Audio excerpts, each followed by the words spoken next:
जय महाराष्ट्र मित्रांनो, आज धडाकेबाज शेतकऱ्यांसाठी 23 योजनांचे निर्णय घेण्यात आलेले आहेत. अतिरिक्त अर्थसंकल्प 2024-25 सादर झालेला आहे. यामध्ये कोणाला फायदा होणार आहे, या व्हिडिओमध्ये आपण या 23 योजनेचे निर्णय थोडक्यात पाहणार आहोत. यासाठी व्हिडिओ नक्की शेवटपर्यंत पहा. तर अतिरिक्त अर्थसंकल्प 2024-25 शेतकऱ्यांसाठी विविध योजना. सर्वप्रथम मागेल त्याला सौर ऊर्जा पंप. शेतकऱ्यांना दिवसा अखंडित वीज पुरवठा करण्यासाठी सौर ऊर्जीकरण करण्याचा 15,000 कोटी रुपयाचा प्रकल्प. हा एकूण 8,50,000 शेतकऱ्यांना सौर ऊर्जा पंप उपलब्ध करून देण्यात येणार आहे. ठीक आहे. त्यानंतर आहे जलयुक्त शिवार अभियान 2 अंतर्गत मार्च 2024 अखेर 49,651 कामे पूर्ण. तसेच 650 कोटी रुपयाचा निधी तरतूद करण्यात आलेला आहे. त्यानंतर गाळमुक्त धरण.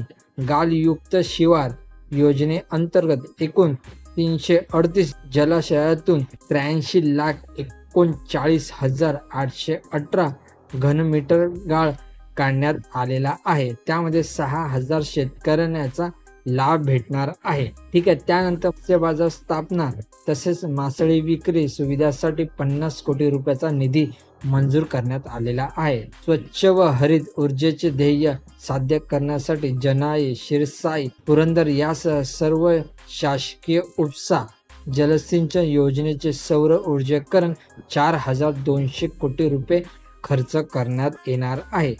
वैनगंगा नळगंगा नदी जोड प्रकल्प नागपूर, वर्धा, अमरावती, यवतमाळ, अकोला व बुलढाणा जिल्ह्यातील 3,71,277 हेक्टर क्षेत्रात सिंचनाचा लाभ देण्यात येणार आहे. त्यानंतर दूध उत्पादन शेतकऱ्यांना आधार देण्याकरता प्रति लिटर 5 रुपयाप्रमाणे अनुदान देण्याची योजना जुलै 2024 पासून पुढे चालू ठेवण्यात येणार आहे. पशुसंवर्धन, दुग्ध व्यवसाय, पशुचारा आणि पशुखाद्य उत्पादन या क्षेत्रात नव उद्योजक निर्माण करण्याकरिता नवीन दुग्ध व्यवसाय उद्योजकता प्रकल्प करण्यात येणार आहे.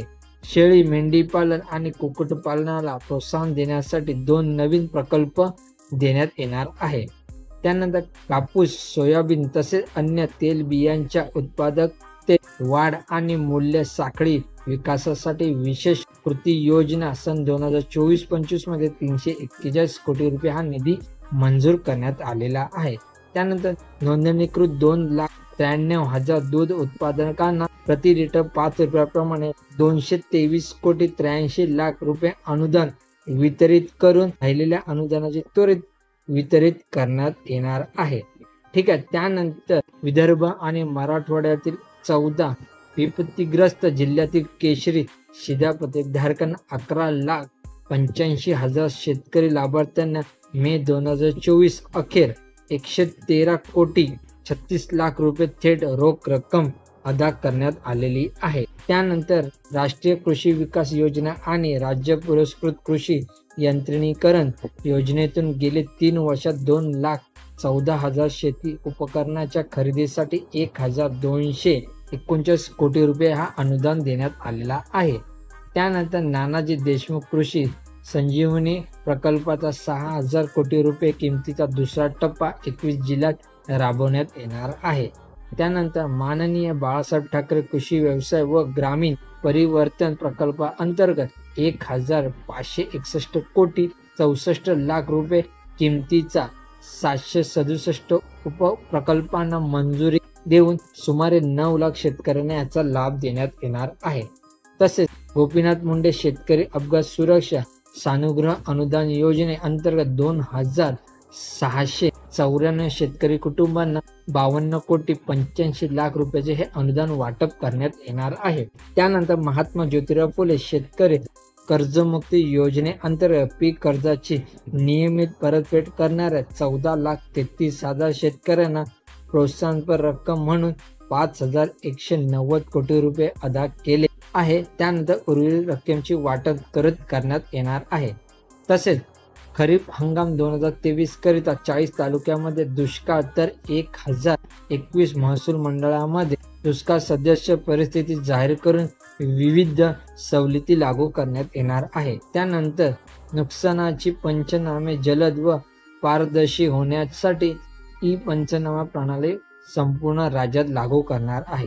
नमो शेतकरी महासन्मान निधी योजनेअंतर्गत एकूण 92,43,000 शेतकरी कुटुंबांना 5,318 कोटी 47 लाख रुपये हे अनुदान देण्यात येणार आहे. त्यानंतर नैसर्गिक आपत्तीमुळे झालेल्या शेत पिकाच्या नुकसानीपोटी जुलै 2022 पासून 15,242 कोटी 76 लाख रुपयाची मदत करण्यात येणार आहे. नोव्हेंबर-डिसेंबर 2023 मधील अवकाळी पावसामुळे बाधित झालेल्या 24,47,000 शेतकऱ्यांना 2,253 कोटी रुपयाची ही मदत मंजूर करण्यात आलेली आहे.